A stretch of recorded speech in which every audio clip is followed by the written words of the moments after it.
रावण का जब अंत समय आया तब भगवान रामचंद्र जी ने अपने छोटे भाई लक्ष्मण जी से कहा कि हे लक्ष्मण, रावण बड़ा पराक्रमी है,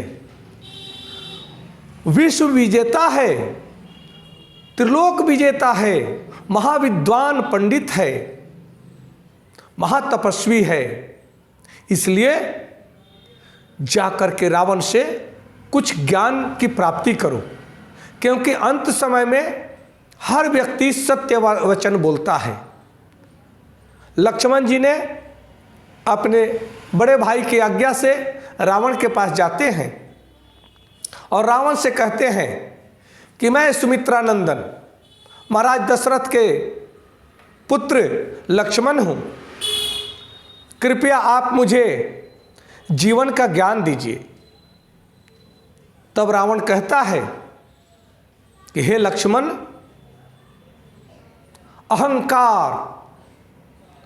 अहंकार एक ऐसा विनाशक अस्त्र है जो बड़े बड़े पराक्रमी को भी नष्ट कर देता है।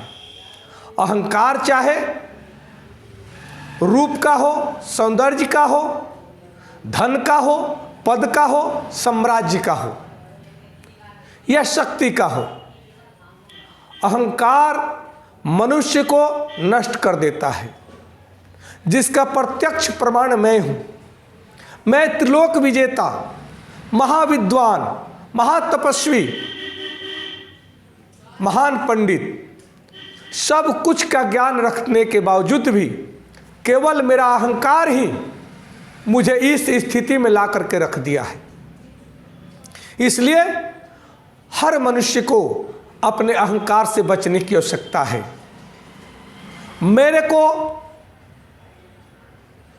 ज्ञान का अहंकार था, बल का अहंकार था, हर चीज का हमें अहंकार था, परंतु तुम्हारे भाई राम को अहंकार का ज्ञान था।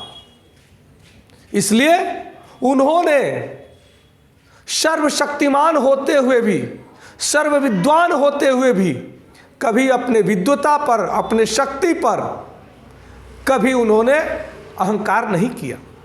इसलिए हर मनुष्य को अहंकार का ज्ञान होना चाहिए, अन्यथा मेरे जैसे ज्ञान का अहंकार या शक्ति का अहंकार होगा तो उसका नाश निश्चित है। दूसरी बात मैं बताना चाहता हूं कि तुम्हारे जैसा समर्पित भाई भगवान राम को मिला है, इसलिए वे हमारे जैसा पराक्रमी त्रिलोक विजेता को भी धराशाही कर दिए हैं। इसलिए समर्पित भाई बड़े भाग्य से किसी को अपने कुल खानदान में मिलता है। इसलिए तुम अपने बड़े भाई को समर्पित हो और सदैव समर्पित भाव से रहोगे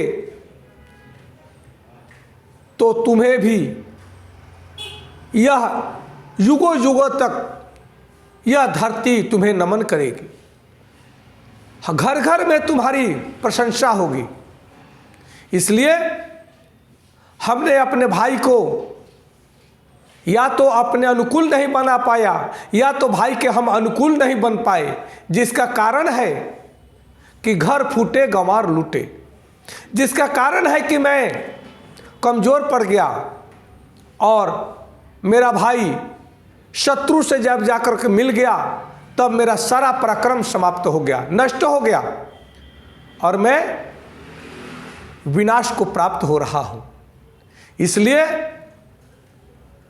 कभी भी मन में अहंकार नहीं होना चाहिए। तीसरी बात कि जो भी कुछ करना है उसे भविष्य के लिए सोच करके मत रखो। जो अच्छी बातें हैं, जो अच्छा कार्य है, उसको तुरंत वर्तमान में कर डालो। भूतकाल का चिंता मत करो और भविष्य के लिए परेशान मत हो। वर्तमान में जो अच्छा कार्य है तत्क्षण कर डालो। जिसका वर्तमान अच्छा होगा उसका भविष्य अपने आप सुंदरता के साथ में सुंदर निर्मित होगा। जिसका वर्तमान नष्ट भ्रष्ट होगा, उसका भविष्य भी नष्ट भ्रष्ट होगा। इसलिए भविष्य की चिंता किए बगैर वर्तमान में अच्छा कार्य करो, श्रेष्ठ कार्य करो, तुम्हारा जीवन श्रेष्ठ बन जाएगा। नमस्कार, धन्यवाद, जय श्री राम।